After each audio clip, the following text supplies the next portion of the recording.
এটা অবৈধ দখলকাৰীৰ বিস্ফোৰক স্বীকাৰোক্তি গ্ৰেজিং ৰিজাৰ্ভৰ ভূমি দেখিহে দখল কৰিছিলোঁ।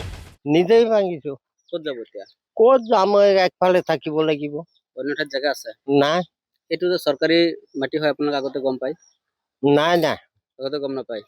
আগত নাপাওঁ। এইটো আপোনালোক যেতিয়া ইয়াত বহিছিলে তেতিয়া আপোনালোকে কি মাটি বুলি গম পাইছিলে? এইটো গেজেং মাটি বুলি গম পাইছো। এতিয়া উচ্ছেদৰ জাননী দিছে? এতিয়া উচ্চতৰ জাননী দিছে। এতিয়া ঘৰ বাৰী ভাঙি পেলাইছে? পকা ঘৰ আছিলে? আছিল।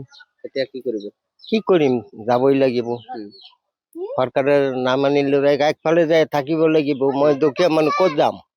ৰূপহীহাটৰ খাটোৱাল মৌজাৰ বেলগুৰি কছাৰীগাঁও কিচামতৰ ৩ নম্বৰ দাগৰ ২০০ পৰিয়াললৈ উচ্ছেদৰ জাননী প্ৰশাসনৰ। উচ্ছেদৰ জাননী লাভ কৰি চৰকাৰী ভূমি ত্যাগ কৰিছে ৯০% অবৈধ দখলকাৰীয়ে। ভাঙি পেলাইছে ঘৰ, উভালি পেলাইছে তামোলৰ পুলি, কলগছৰ পুলি। তালি টোপোলা বান্ধি ঢাপলি মেলিছে নিৰাপদ আশ্ৰয় বিচাৰি। উচ্ছেদিতৰ মতে চৰকাৰে আমাৰ বিৰুদ্ধে যুদ্ধ ঘোষণা কৰিছে। আমি কাৰ সৈতে যুদ্ধ কৰিম? জাননী দিয়াৰ লগে লগে মানুহবোৰে নিজে নিজে আঁতৰি গৈছে। আৰু চৰকাৰ যদি এবছৰত আহিব, তথাপিও ইয়াত মানে এটা শব্দ নহয়। কিয়নো মানুহে জানে চৰকাৰৰ লগত যুঁজি লাভ নাই। আমাৰ চৰকাৰেতো আমাৰ লগত যুদ্ধ ঘোষণা কৰিছে, আমি কাৰ লগত যুঁজিম? নিজে নিজে যোৱাটো আমাৰ ভাল, এইকাৰণে মানুহ চব বুজি গৈছে। আৰু যদি মোৰ এটা কথা আছে, মানুহবিলাক এই জাগাৰে মানুহ বহুত দুখীয়া মানুহ। আপোনালোকে নিজে ইয়াত ঘূৰি পকি চাওক, ইয়াত এটা ধনী মানুহ নাই। হয়, পকা ঘৰ দেখিব বহুত, কিন্তু এইবিলাক চব চৰকাৰে দিয়া পকা ঘৰ। বেছিভাগ কিন্তু ঘৰ এই বিজেপি সময়তে পাইছে মানুহবিলাকে। কংগ্ৰেছৰ কিবা এটা পাইছিলে, বিজেপি চৰকাৰ দিনত বেছি পাইছে।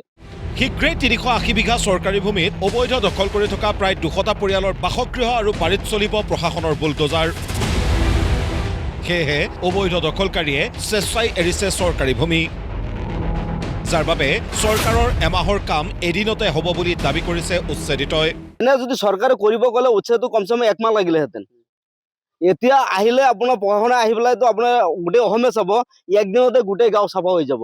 ইমানখিনি আগবঢ়াই দিছে আমাৰ ৰাইজে। নিজে নিজে উঠি গৈছে? নিজে নিজে উঠি কিমান গৈছে। সংখ্যক মানুহ ইতিমধ্যে ইয়াৰ পৰা আঁতৰি গৈছে? মানুহ একদম কমচে কম ২০০ ঘৰৰ ওপৰত হ'ব। ইয়াৰ মাজতে এটা ধৰ্মীয় অনুষ্ঠান আৰু এখন খেলপথাৰ ৰাইজলৈ এৰিবলৈ আহ্বান জনাইছে উচ্ছেদিতই। পিছে চৰকাৰে এই আহ্বানৰ প্ৰতি সঁহাৰি জনাই নে নাই, সেয়াহে হ'ব লক্ষণীয়। ৰূপহীহাটৰ পৰা নিকিবুৰ ৰহমানৰ সহযোগত নিউজ ডেস্ক, প্ৰতিদিন টাইম।